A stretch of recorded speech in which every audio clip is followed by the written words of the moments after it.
I'm Rachel, I'm 33, and up until this year, I would have told you my sister Emily was just quirky. You know, the kind of person who brings her own hot sauce to restaurants, insists on handmade gifts for every occasion, and micromanages every potluck like it's a Michelin-starred event.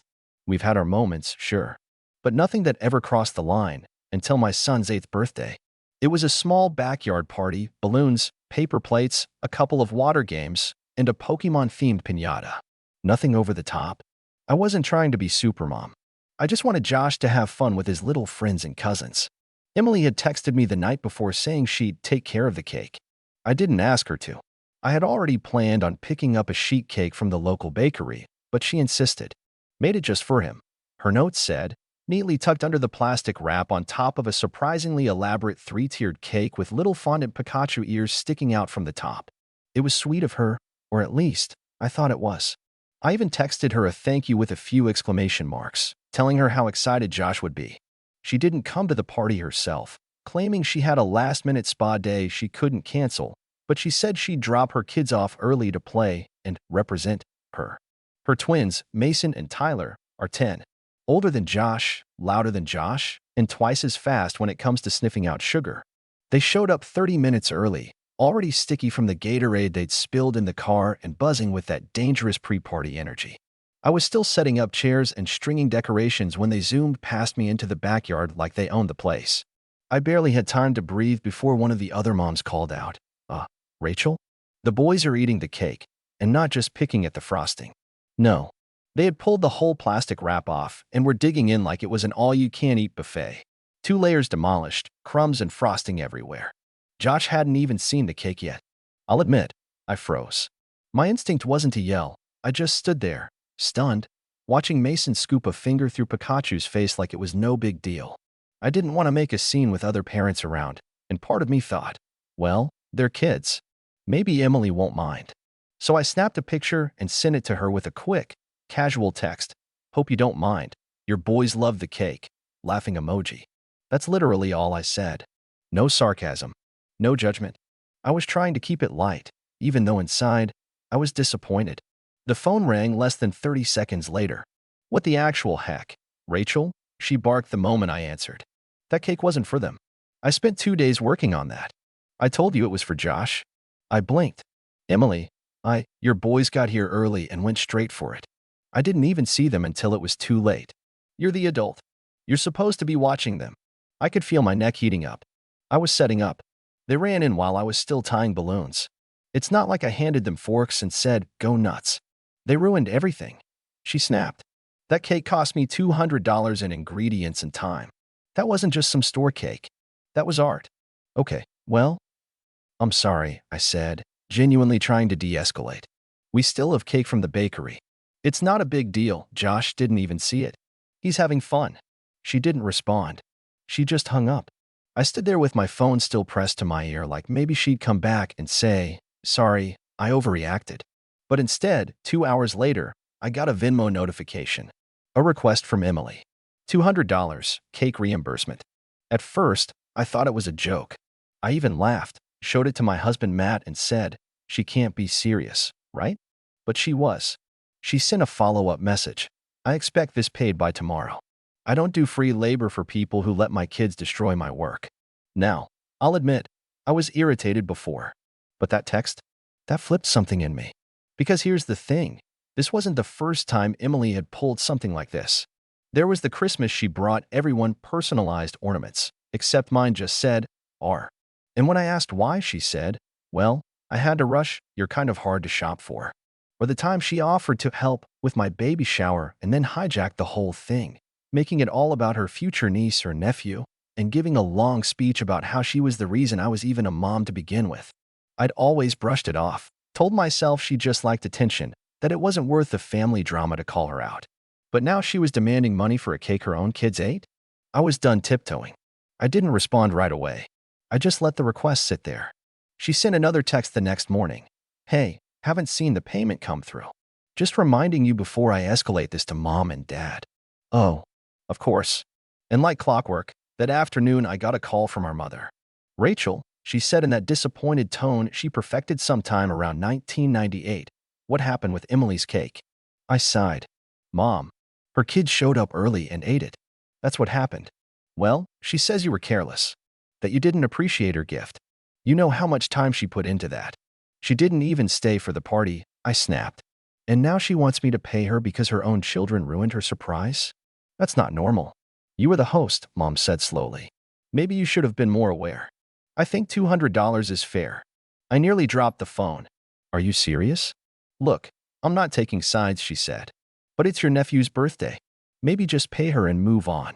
I hung up, and for the first time in my life, I didn't feel guilty about it. Not even a little. Because something clicked. This wasn't about a cake. It was about control. About Emily constantly putting herself in the spotlight, twisting narratives so she always came out as the victim or the hero, depending on what suited her best. I wasn't going to play that game anymore. Instead, I went digging. See, Emily has a small home baking business on the side. Mostly for fun, she sells a few cakes a month through Instagram and always brags about how she doesn't need the money, just does it for the art. But I remembered she told me once, at a family dinner, that she didn't have a food handler's license because technically she doesn't sell publicly, just by word of mouth. Except, I knew for a fact she'd taken money through Venmo for a birthday cake she made for my coworker's daughter last month. And I had the screenshots. I didn't plan on using them, not at first. But then Emily escalated. She posted a rant on Facebook, tagged me in it, saying how some people don't appreciate handmade gifts, and how when you pour love into something and it gets treated like trash, it's hard not to feel undervalued. She didn't mention the $200 directly, but she didn't need to. Half our extended family was suddenly texting me saying they couldn't believe I treated her like that. And that's when I knew. This wasn't just about a cake anymore. It was about setting a boundary and making sure this time it actually stuck. I didn't respond to her post. Not publicly, anyway. I didn't even leave a comment. I just watched the likes and sympathetic comments roll in from people who had no idea what had actually happened. Cousins who hadn't spoken to me in years were suddenly writing things like, "You're such a good sister, Em. Don't let people walk all over you." I felt the heat building in my chest, that slow, tight feeling that always crept in when I felt cornered but couldn't scream. Matt asked me if I wanted him to say something. I said no. I needed to handle this myself. I wasn't going to play her game. I was going to flip the board. So, I waited. 2 days. 3. Let the Venmo request expire. Let the whispers in the family chat build. My mom even sent me a passive-aggressive message. Still no apology? You used to have more grace than this. That one stung. Not because I cared what she thought, but because I realized how long they'd been enabling Emily. Grace, to them, meant silence. It meant compliance. And I was done with both. So I made one call. To my coworker, Tanya. The one who bought the unicorn cake from Emily last month and paid via Venmo. I asked her if she'd mind forwarding me the receipt Emily sent, along with the conversation they had about pricing. Tanya was more than happy to oblige, especially when I told her what was going on. Then I went to the official health department's site, pulled up the cottage food law page, took screenshots, highlighted the section that said food sales, even from home, needed a license, and how failure to comply could result in penalties. Emily's little side hustle wasn't legal. She told me as much, bragging that she was too small to be noticed. I still wasn't planning to report her. That's not who I am. But I was going to make sure she knew I could. That if she wanted to keep poking me, she was playing a dangerous game. So I sent her a message. Simple. Calm. Hi, Emily. I'm sorry your boys got into the cake. I didn't invite them early, and I didn't think I had to guard it like the crown jewels. I won't be paying your Venmo request. If anything, you should be thanking me for not sending you a bill for cleaning up the frosting they smeared all over my patio furniture. Also, just a friendly reminder, running a baking business from home without the proper food permits is illegal in our state. Someone might want to check that out before demanding $200 over text. I attached the screenshots. The law. The Venmo payment from Tanya. Her Instagram post where she offered custom cakes starting at $150. I didn't threaten her. I didn't need to. She left me on read. For an entire week. No comments. No Venmo requests. No passive-aggressive Facebook quotes about people who don't support small businesses. Just silence. Until Sunday afternoon, when my mom showed up at my door with a plastic container of grocery store cookies and a sheepish smile. I brought treats for Josh, she said, like that would undo everything. I crossed my arms. Did Emily send you? No, she said, but her eyes darted. Okay, yes. She's upset. She said you're trying to ruin her business. She tried to invoice me for something her kids ruined. I cut in. Then dragged my name through the mud when I wouldn't pay.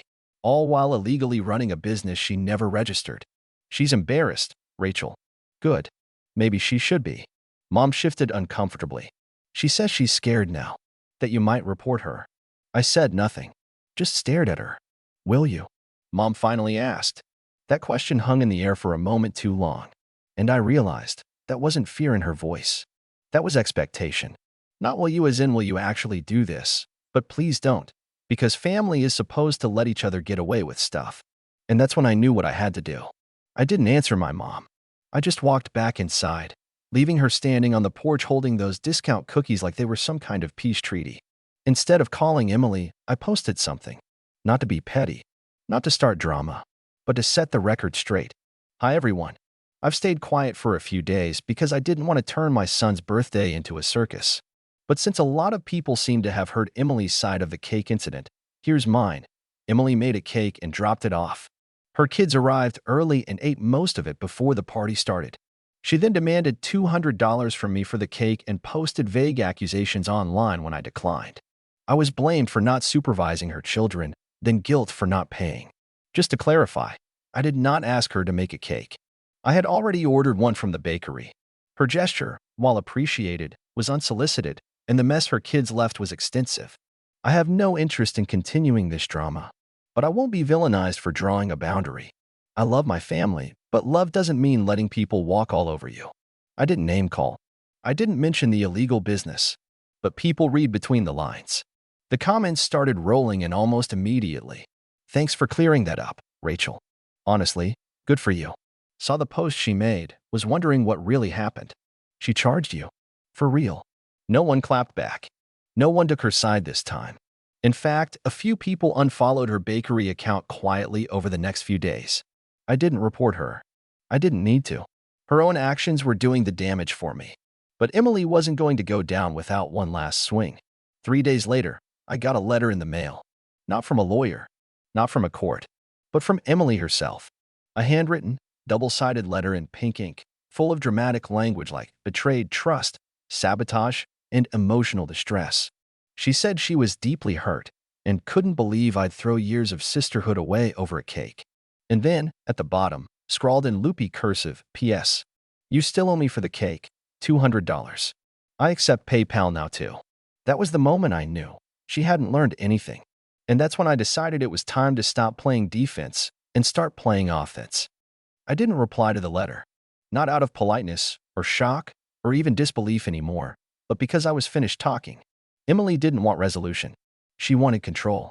And every time I responded, every time I defended myself or tried to explain, it gave her more room to twist things, to perform her martyrdom for the family stage. But I wasn't the same person I'd been even a few months ago. I'd grown tired of keeping the peace at the cost of my own sanity. So I moved quietly. I had no intention of dragging this feud into some legal battlefield or calling a health inspector to storm her kitchen. But I did want one thing: distance. Real, clear, undeniable distance. First, I unfollowed her on every platform. Instagram, Facebook, even Pinterest, gone. She noticed. She always noticed. I know because not 2 hours later, I got a text from our cousin Danielle that read, "Whoa, just saw you and aren't connected anymore. You okay?" I just replied, "I'm good. Just keeping boundaries." But that was only step one. Step two came a week later when a mutual friend, Monica, messaged me asking if I'd be okay if she hired Emily to make her wedding cake. Monica had seen the drama unfold online and wanted to be respectful, which I appreciated more than I could say. So I told her the truth. Not rumors. Not exaggerations.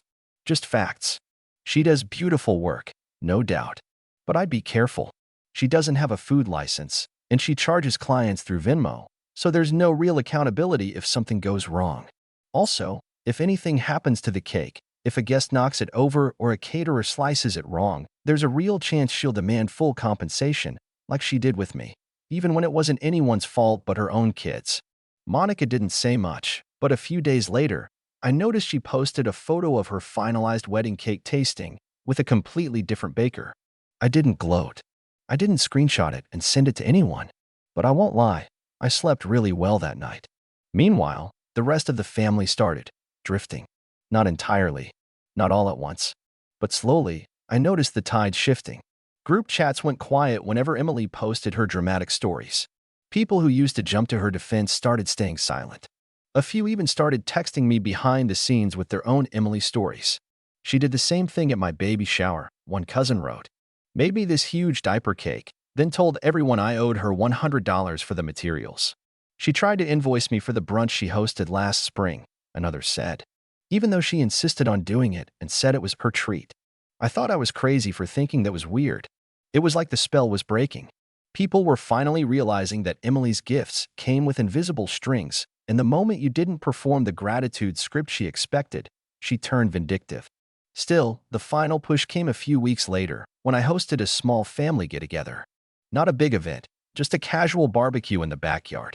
Burgers, lemonade, the usual. I invited my parents, my in-laws, a few cousins. But not Emily. I didn't even send a polite, if you're free text. I didn't lie about it, either. When Mom called the next day and said, Emily's upset she wasn't invited, I just said, I know. That was intentional. She's family, Rachel, Mom sighed. So am I replied.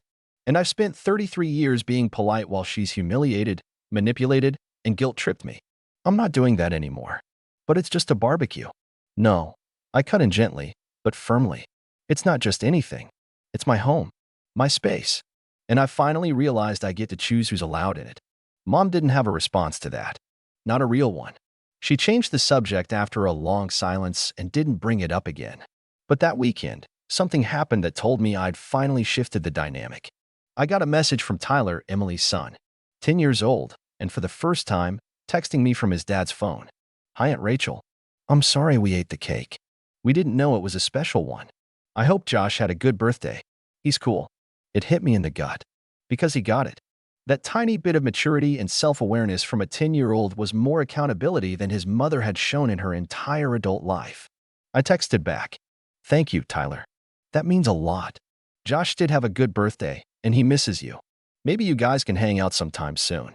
He replied with a happy face emoji and a Pikachu gif. And that was it. That was the moment I stopped feeling angry and started feeling free. Emily kept her distance after that. Maybe because she knew she'd pushed too far, or maybe because without an audience cheering her on, the drama didn't feel worth it. She still posts her cakes, still tags them with hashtag made with love and hashtag custom orders welcome. But the tone has changed. Quieter, less smug. And the Venmo request? She sent a final reminder weeks later, with one line, You still owe me for that cake. This time, I replied, I owe you nothing. But I do hope you learned something. I hit block and didn't look back. Because here's what I've learned. Sometimes, the most powerful revenge isn't about getting even. It's about getting out. Out of toxic patterns. Out of fake smiles. Out of roles you never agreed to play. And once you're out, you realize how peaceful life can be without all the noise.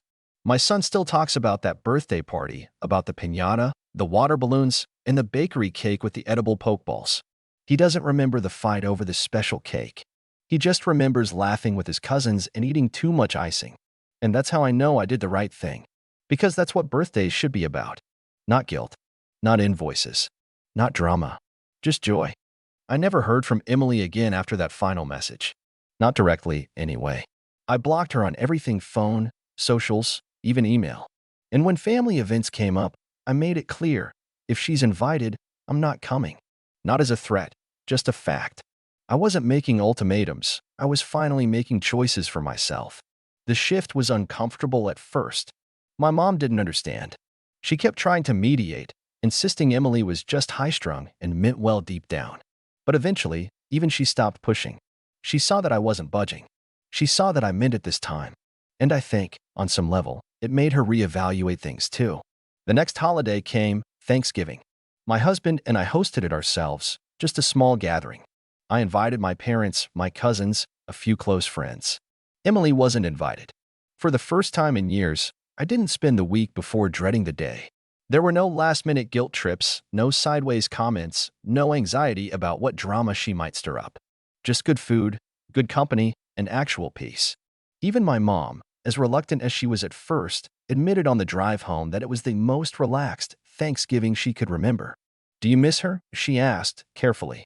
I looked at my son, curled up on the couch in his post-dinner days, still wearing his paper turkey hat. I thought about the years I spent trying to keep everyone happy, walking on eggshells so Emily wouldn't explode or twist things around. I thought about how many birthdays, holidays, and conversations I'd let her hijack with her drama. No, I said. Not even a little. Mom nodded. And to my surprise, she didn't argue. I think a part of her finally got it. A few months later, I heard through the grapevine that Emily's baking business had gone quiet. Her Instagram hadn't been updated in weeks. Apparently, someone reported her for operating without a food license. Not me. I never filed anything, but someone did. Maybe another client she tried to shake down, or a neighbor who'd had enough. She posted one last dramatic story, saying she was taking a break from toxic people and ungrateful clients. Then her account went dark. I didn't celebrate it. I didn't need to. That wasn't my victory to take. My victory came in smaller, quieter moments. Like when Josh asked me, months later, will Aunt Emily be at my next birthday? And I said, no, buddy. She won't. He just shrugged and said, okay. Can we have the same cake as last time? The one with the poke balls. I smiled. Yeah, we can. Because in the end, I didn't need to ruin Emily. I just needed to remove her. And by doing that, I got something way better than revenge. I got my peace back. And this time, I'm not giving it up for anyone.